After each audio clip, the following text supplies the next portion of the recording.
Hello friends, welcome to my YouTube channel. ഇന്ന് നമ്മളിവിടെ ചെയ്യാൻ പോകുന്നത് ഒരു ചിക്കൻ ബിരിയാണിയാണ്. അത് നമുക്ക് എളുപ്പം ചെയ്തെടുക്കാൻ പറ്റുന്ന ഈസി ആയിട്ടുള്ള ബിരിയാണിയാണ്. അതെങ്കിൽ വളരെ ടേസ്റ്റി ആയിട്ടുള്ളതുമാണ്. നമുക്ക് എളുപ്പം തന്നെ ചെയ്തെടുക്കാം. നമ്മളിത് കൈമ റൈസാണ് ചെയ്യുന്നത്. ചിക്കൻ ഒരു 3/4 കിലോ ചിക്കനും എടുത്തിട്ടുണ്ട്. അത് കുറച്ച് ഇഞ്ചി, പച്ചമുളക്, വെളുത്തുള്ളിയും കുറച്ച് നാരങ്ങ നീരൊക്കെ ചേർത്ത് മാരിനേറ്റ് ചെയ്ത് വെച്ചതിന് ശേഷം നമുക്ക് ഒരുമിച്ച് ചേർത്താണ് റൈസ് കൈമ റൈസാണ് എടുത്തിരിക്കുന്നത്. അതും കഴുകി നമ്മൾ കുറച്ചൊന്ന് കുതിർത്ത് വെച്ചതിന് ശേഷം ഒന്ന് വറുത്തെടുക്കണം. എന്നിട്ട് ഇതെല്ലാം ചേർത്ത് നമുക്ക് നല്ല ടേസ്റ്റി ആയിട്ടുള്ള ബിരിയാണി തയ്യാറാക്കാം. നല്ല പെട്ടെന്ന് തന്നെ ചെയ്തെടുക്കാം. നല്ല ടേസ്റ്റുമാണ്. നമുക്കതെങ്ങനെ ചെയ്ത് നോക്കാം. നമ്മൾ 3/4 കിലോ കൈമ റൈസാണ് എടുത്തിരിക്കുന്നത്. നല്ലപോലെ 2-3 പ്രാവശ്യം കഴുകി ഒരു 5 മിനിറ്റ് കുതിർത്ത് വെച്ചതിന് ശേഷം നമുക്ക് ഡ്രെയിൻ ചെയ്തെടുക്കാം. പിന്നെ വേണ്ടുന്നത് നമുക്ക് ഒരു 3 സവാള ചെറുതായി അരിഞ്ഞത്, ഇഞ്ചി, പച്ചമുളക്, വെളുത്തുള്ളി, കുറച്ച് ഗരം മസാല എല്ലാം കൂടെ എടുത്തിട്ടുണ്ട്. അത് നമുക്ക് തനിയെ വറുത്ത് പൊടിക്കണം. ഒരു 3/4 കിലോ ചിക്കനും എടുത്തിട്ടുണ്ട്. അരി വെള്ളത്തിൽ നിന്ന് നമ്മൾ ഊറ്റിയെടുത്ത് വെച്ചിട്ടുണ്ട്. ഒരു പാനിൽ കുറച്ച് എണ്ണ ചേർത്തിട്ട് കുറച്ച് കറുവാപ്പട്ട, ഏലക്ക, ഗ്രാമ്പൂ, തൽച്ചുവലം ഇതെല്ലാം കൂടെ എടുത്തിട്ടുണ്ട്. നമ്മൾ ഏലക്ക ഒന്ന് തൊലി കളഞ്ഞതിന് ശേഷം കുരു എടുത്തിട്ട് നല്ലപോലെ ഒന്ന് ചൂടാക്കിയെടുക്കാം. ആ പാനിലോട്ട് നമുക്ക് സവാള കൂടെ വഴറ്റിയെടുക്കാം. കുറച്ച് എണ്ണയും നെയ്യും ചേർത്താണ് നമ്മൾ സവാള വഴറ്റുന്നത്. കുറച്ച് നെയ്യും ചേർത്ത് കുറച്ച് വെളിച്ചെണ്ണയും ചേർത്ത് നല്ലപോലെ ഒന്ന് വറുത്തെടുക്കാം.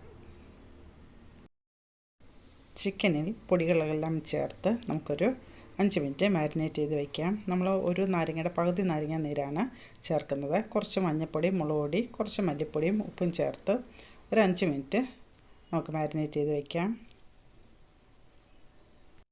ഒരു പാനിലോട്ട് കുറച്ച് നെയ്യും വെളിച്ചെണ്ണയും ചേർത്തിട്ട് നമുക്ക് കശുവണ്ടി ഒന്ന് വറുത്തെടുത്ത് വയ്ക്കാം. കുറച്ച് ചുവന്ന കളറാവുന്നവരെ വറുത്ത് കോരിയെടുക്കാം. കുക്കറിലാണ് നമ്മൾ ബിരിയാണി വയ്ക്കുന്നത്. കുറച്ച് നെയ്യും വെളിച്ചെണ്ണയും ചേർത്തിട്ട് ഗരം മസാല പൊടിച്ചെടുത്തതും ഇഞ്ചി വെളുത്തുള്ളി പേസ്റ്റും ചേർത്ത് ഒന്ന് മൂത്ത് കഴിയുമ്പോൾ നമുക്ക് സവാളയും ചേർത്ത് അത് നല്ലപോലെ ഇളക്കി മൂപ്പിച്ചെടുക്കാം. ചിക്കൻ വേവിക്കാൻ വേണ്ടിയിട്ടാണ് നമ്മൾ ഈ സവാള വഴറ്റിയെടുക്കുന്നത്. കുറച്ച് മൂത്ത് വരുമ്പോൾ നമുക്ക് ചിക്കനും കൂടെ ചേർക്കാം. ഉള്ളി വാടുന്ന സമയം കൊണ്ട് നമുക്ക് മറ്റൊരു പാനിൽ നമ്മുടെ അരിയൊന്ന് കുറച്ച് വെളിച്ചെണ്ണ നെയ്യും ചേർത്ത് ഒന്ന് മൂപ്പിച്ചെടുക്കാം. ചെറുതായിട്ടൊന്ന് മൂപ്പിച്ചെടുക്കാം. അപ്പോൾ അതും ഒരു 5 മിനിറ്റ് മൂത്താൽ മതിയാവും. അപ്പം നമ്മുടെ സവാളയൊക്കെ ഒന്ന് വാടിയിട്ടുണ്ട്. അതിനകത്ത് കുറച്ച് മല്ലിപ്പൊടി, മഞ്ഞൾപ്പൊടി, കുറച്ച് മുളക് പൊടി, ശകലം കുരുമുളക് പൊടിയും ചേർക്കാം. കുറച്ച് ഗരം മസാല ആദ്യമേ ചേർത്തിട്ടുണ്ട്. അപ്പോൾ ഇതെല്ലാം കൂടെ ഒന്നുകൂടെ മൂത്ത് വരുമ്പോൾ നമുക്ക് ചിക്കനും ചേർക്കാം. അപ്പോൾ ഇതെല്ലാം കൂടെ ഒന്ന് ഇളക്കിയെടുക്കാം. ഇതിനകത്തോട്ട് നമുക്ക് ചിക്കനും കൂടെ ചേർക്കാം. എല്ലാം കൂടി ഒന്ന് ഇളക്കി യോജിപ്പിക്കാം. നമുക്ക് വേണ്ടുന്ന വെള്ളം കൂടെ ചേർക്കാം. ചിക്കന് വേണ്ടുന്ന ഉപ്പും ചേർത്ത് ചിക്കനിൽ കുറച്ച് വെള്ളമുണ്ട്. നമുക്ക് കഴുകിയെടുത്ത വെള്ളമെല്ലാം ചേർത്ത് നമുക്കൊരു 3 മിനിറ്റ് ഒന്ന് കുക്കറിൽ വേവിച്ചെടുക്കാം. അപ്പോൾ നമ്മുടെ ചിക്കൻ വേവിച്ചെടുത്തിട്ടുണ്ട്. ഉടഞ്ഞൊന്നും പോയിട്ടില്ല. നമുക്കിതിനകത്തോട്ട് വറുത്ത് വെച്ചിരിക്കുന്ന അരിയും കൂടെ ചേർക്കാം. അതിന് വേണ്ടിയിട്ട് നമ്മൾ ഒരു ഗ്ലാസ് അരിക്ക് 1.5 ഗ്ലാസ് വെള്ളം വെച്ചിട്ടാണ് എടുക്കുന്നത്. നമുക്കൊരു 3/4 കിലോ അരിയാണ്. അത് ഒരു 2 ഗ്ലാസ്സിനുള്ള അരിയാണ് ഇരിക്കുന്നത്. അപ്പം നമുക്ക് 1.5 ഗ്ലാസ് വെച്ചിട്ട് 3 ഗ്ലാസ് വെള്ളം ചേർക്കാം. വീഴുന്ന വെള്ളവും ചേർത്ത് നമുക്ക് പതുക്കെ ഇളക്കി ഒന്ന് ഉപ്പൊക്കെ നോക്കാം. ചിക്കൻ ഉടഞ്ഞു പോകാൻ പാടില്ല.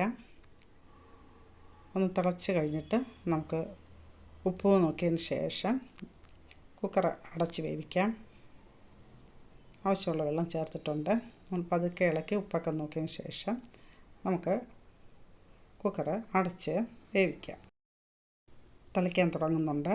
നമുക്ക് ഉപ്പൊക്കെ നോക്കിയിട്ട് കുറച്ച് നെയ്യ് കൂടുതൽ വേണമെന്നുണ്ടെങ്കിൽ കുറച്ച് നെയ്യും വെളിച്ചെണ്ണ ചേർത്തിട്ടുണ്ട്. ആദ്യം തന്നെ കുറച്ച് നെയ്യും കൂടെ ചേർത്ത് ഉപ്പൊക്കെ നോക്കിയിട്ട് നമുക്ക് കുക്കർ അടച്ച് വേവിക്കാം. ഇനി ഒരു 5 മിനിറ്റ് നമ്മൾ സിമ്മിൽ വെച്ച് വേവിച്ചെടുത്താൽ മതിയാവും. 5 അല്ലെങ്കിൽ 7 മിനിറ്റ് വരെ. അപ്പം നമുക്കെല്ലാം തിളച്ച് ഉപ്പൊക്കെ നോക്കിയിട്ടുണ്ട്, കറക്റ്റാണ്. നമുക്കിനി ഇത് അടച്ച് വേവിക്കാം. നമുക്ക് വെയിറ്റ് ഇട്ടിട്ട് ഒരു 7 മിനിറ്റ് സിമ്മി വെച്ച് വേവിച്ചെടുത്താൽ മതിയാകും. നമുക്ക് 7 മിനിറ്റ് കഴിഞ്ഞിട്ടുണ്ട്. നമുക്ക് കുക്കർ തുറന്ന് നോക്കിയിട്ടുണ്ട്. എല്ലാം നല്ലപോലെ വെന്ത് നല്ല ഉടയാതെ നല്ലപോലെ ആയിട്ടുണ്ട്. നമുക്കിനിയും ഉള്ളി വറുത്തതും നമ്മുടെ കാഷ്നട്ടും പുതിനയില വേണമെന്നെല്ലാം ചേർക്കാം. ഈസിയായിട്ട് നമുക്ക് കുക്കറിൽ തന്നെ എല്ലാം ചെയ്യുമ്പം നമുക്കൊരു ഈസിയായിട്ട് തോന്നും. പെട്ടെന്ന് തന്നെ ചെയ്തെടുക്കാനും പറ്റും. ഭയങ്കര ടേസ്റ്റുമാണ്. എല്ലാം കൂടെ ഒരുമിച്ച് വേകുമ്പോൾ അതൊരു പ്രത്യേക ടേസ്റ്റ് തന്നെയാണ്. അങ്ങനെ നമ്മുടെ ചിക്കൻ ബിരിയാണി ഇവിടെ റെഡി ആയിട്ടുണ്ട്. ഇങ്ങനെ ചെയ്താൽ ഇതിന് ഒരു പ്രത്യേക ടേസ്റ്റാണ്. നിങ്ങളിങ്ങനെ കുക്കറിൽ വെച്ച് നോക്കണം. അതൊരു പ്രത്യേക ടേസ്റ്റാണ്. നമ്മുടെ ബിരിയാണി ഇവിടെ റെഡി ആയിട്ടുണ്ട്. നിങ്ങളിത് ചെയ്ത് നോക്കണം. നിങ്ങൾക്ക് ഇഷ്ടപ്പെടുവാണെങ്കിൽ ലൈക്ക് ചെയ്യുക, കമൻറ്റ് ചെയ്യുക, ഷെയർ ചെയ്യുക, സബ്സ്ക്രൈബ് ചെയ്യുക.